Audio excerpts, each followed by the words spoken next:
Assalamualaikum warahmatullahi wabarakatuh. Anak-anak mualim, gimana kabarnya? Mudah-mudahan sehat selalu. Anak-anak mualim, hari ini belajaran akhlak tentang kisah Nabi Ibrahim alaihissalam.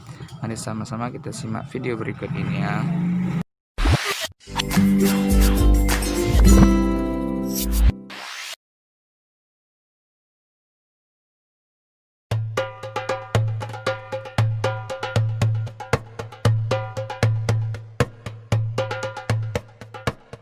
Ketika penduduk kerajaan Babilonia mempunyai kepercayaan menyembah berhala, lahirlah seorang utusan Allah yang bernama Ibrahim.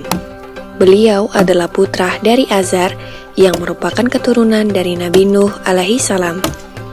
Ayah Nabi Ibrahim adalah seorang pemahat patung yang cukup terkenal. Saat masih kecil, Nabi Ibrahim membantu menjual patung-patung buatan ayahnya. Karena sering berkeliling menjual patung, Nabi Ibrahim pun bertanya-tanya, "Wahai ayahku, apakah engkau percaya bahwa semua patung yang dibuat ini adalah Tuhan yang pantas?" Namun ayah Nabi Ibrahim tidak mau menjawab dan tetap terus membuat berhala.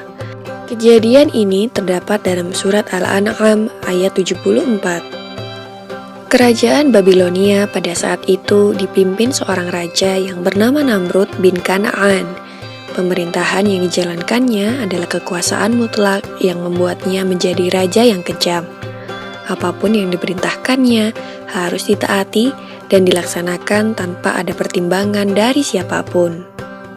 Setelah dewasa, Nabi Ibrahim mulai menyebarkan ajaran Allah Subhanahu wa Ta'ala. Pada suatu hari, semua penduduk merayakan sebuah tradisi tahunan dengan pergi keluar kota untuk berburu. Nabi Ibrahim juga diajak oleh ayahnya. Namun kali ini Nabi Ibrahim menolak dengan alasan sakit. Nabi Ibrahim kemudian pergi untuk menghancurkan patung-patung berhala yang berada di tempat ibadah dengan menggunakan sebuah kapak. Semua patung-patung berhala itu dihancurkan tanpa ada yang tersisa kecuali patung yang paling besar. Nabi Ibrahim lalu meletakkan kapaknya di depan patung tersebut. Ketika para penduduk kembali, mereka sangat terkejut melihat patung sesembahannya hancur berkeping-keping. Mereka akhirnya mencurigai seseorang yang tidak ikut dalam acara perayaan. Dipanggillah Nabi Ibrahim untuk diadili, yang disaksikan oleh seluruh penduduk Babilonia.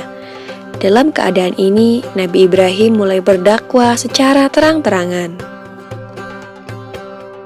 Dalam pengadilan itu, terjadilah percakapan antara Nabi Ibrahim dan Raja Namrud. Diawali dengan Raja Namrud yang bertanya kepada Nabi Ibrahim, "Siapakah yang menghancurkan patung-patung ini?" Nabi Ibrahim pun menjawab, "Bukan aku, patung besar itulah yang menghancurkannya." Raja Namrud dengan geram kembali berkata, "Mana mungkin patung itu bisa bergerak dan memegang sebuah kapak, sedangkan untuk berbicara saja dia tidak mampu." Disinilah kecerdikan Nabi Ibrahim dalam berdakwah. Dengan tegas beliau menjawab, "Jika engkau tahu bahwa patung itu tidak bisa bergerak, bahkan berbicara saja ia tidak mampu, mengapa kalian semua menyembahnya?" Dengan jawaban ini, maka terdiamlah seluruh masyarakat Babilonia termasuk Raja Namrud. Tetapi dengan kekuasaan mutlaknya, Raja Namrud dengan marah memerintahkan prajuritnya untuk membakar Nabi Ibrahim.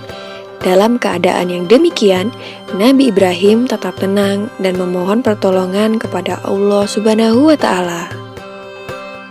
Sebuah tiang yang kuat didirikan sebagai tempat Nabi Ibrahim diikat dan dibakar. Setelah kayu sudah siap mengelilingi Nabi Ibrahim, disulutlah kayu itu dengan api atas perintah Raja Namrud. Api itu dengan cepat mulai membesar. Masyarakat Babilonia pun mulai bersukaria melihat Nabi Ibrahim dilahap api. Namun, alangkah terkejutnya para penduduk karena Nabi Ibrahim tidak terbakar. Beliau masih utuh sempurna tanpa adanya luka sedikit pun. Ternyata doa Nabi Ibrahim dikabulkan oleh Allah Subhanahu wa Ta'ala. Permohonan agar diselamatkan dari api yang besar dan menyala ada dalam Al-Quran, Surat Al-Anbiya ayat 69.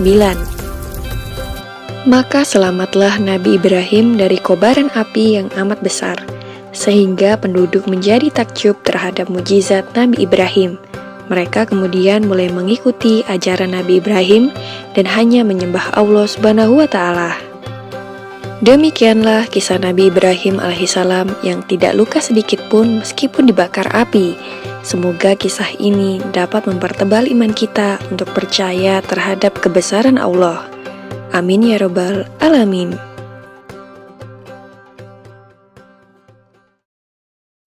Nah, mu'alim, itulah tadi kisah keyakinan dan kepercayaan Nabi Ibrahim alaihissalam kepada Allah. Jadi apabila kita yakin sama Allah, maka Allah SWT akan bantu kita. Itu saja yang dapat mu'alim sampaikan. Mu'alim akhiri, assalamualaikum warahmatullahi wabarakatuh.